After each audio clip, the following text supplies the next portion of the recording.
Good morning student. आज मैं आपको 15 हिंदी साहित्य के बहुत ही इंपॉर्टेंट प्रश्न हैं जो सभी एग्ज़ामों में आते हैं और हाई स्कूल के लिए बहुत ही इंपॉर्टेंट है, तो आप ज़रूर करिएगा इसे बोर्ड एग्ज़ाम के लिए। तो रामचंद्र शुक्ल किस युग के लेखक हैं? तो शुक्ल युग का नामकरण किस विद्वान के नाम पर किया गया? आचार्य रामचंद्र शुक्ल के नाम पर। सेवा सदन उपन्यास के लेखक हैं प्रेमचंद जी। शुक्ल युग के नाटककार निम्नलिखित में से कौन नहीं है? आप ध्यान से सुनिएगा, नहीं है ये वाले प्रश्न जो होते हैं अधिकतर बच्चे गलत कराते हैं जल्दी जल्दी में। तो वो आपसे पूछ रहे हैं नहीं है, तो आपके जो नहीं है वो हैं आपके भारतेंदु हरिश्चंद्र। चिंतामणि के रचयिता हैं, तो चिंतामणि के रचयिता हैं आचार्य रामचंद्र शुक्ल जी। पंच परमेश्वर की कहानी के लेखक हैं प्रेमचंद जी।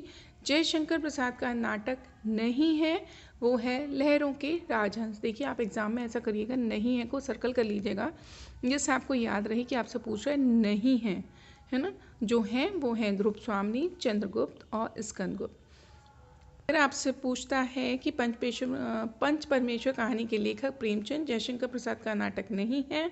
लहरों के राजहंस, अपनी खबर आत्मकथा पांडे बेचन शर्मा उग्र की है। आपसे पूछ भी लेता है कि इनका जो उग्र हैं वो उनका पूरा नाम बताइए, तो आपको याद करना है। फिर है आपसे पूछ रहा है पंचांग दर्शन के रचनाकार कौन है? तो मथुरा नाथ शुक्ल जी हैं। हंस पत्रिका के संपादक थे मुंशी प्रेमचंद। आचार्य रामचंद्र शुक्ल एक हैं, क्या है आपको बताना है। आचार्य रामचंद्र शुक्ल एक आलोचक हैं, उपन्यासकार हैं, नाटककार हैं, कवि हैं, तो आप उन्हें आलोचक कह सकते हैं। आकाशदीप के लेखक हैं जयशंकर प्रसाद। फिर पूछता है आपके स्टूडेंट, आपके इधर ये डेट्स मेंशन की गई हैं कि किन किन सनों में ये आया है, तो इसलिए इम्पॉर्टेंट रहेंगे। शुक्ल युग के प्रसिद्ध उपन्यासकार हैं भगवती चरण वर्मा। मैं आपको अपनी वीडियो में प्रीवियस ईयर पेपर भी कराऊंगी और महत्वपूर्ण जीवनियाँ भी बताऊंगी कि कौन कौन सी आती हैं, तो आप ज़रूर कर लें, क्योंकि एग्ज़ाम में अगर एक बार रिवीजन मार लेंगे तो बहुत ही आपको बेनिफिट होगा।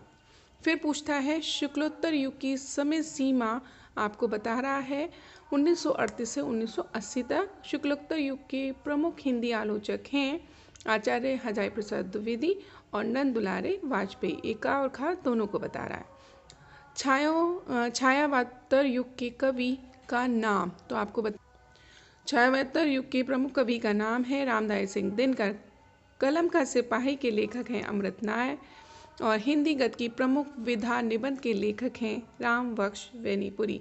आप बताइएगा कि इतने कम समय में आपने इतने प्रश्न किए, आपको कैसे लगे। बने रहिए मेरे चैनल पर, लाइक शेयर सब्सक्राइब ज़रूर करें, अपने फ्रेंड्स को ज़रूर बताएं। तब तक के लिए धन्यवाद। जय हिंद, जय भारत।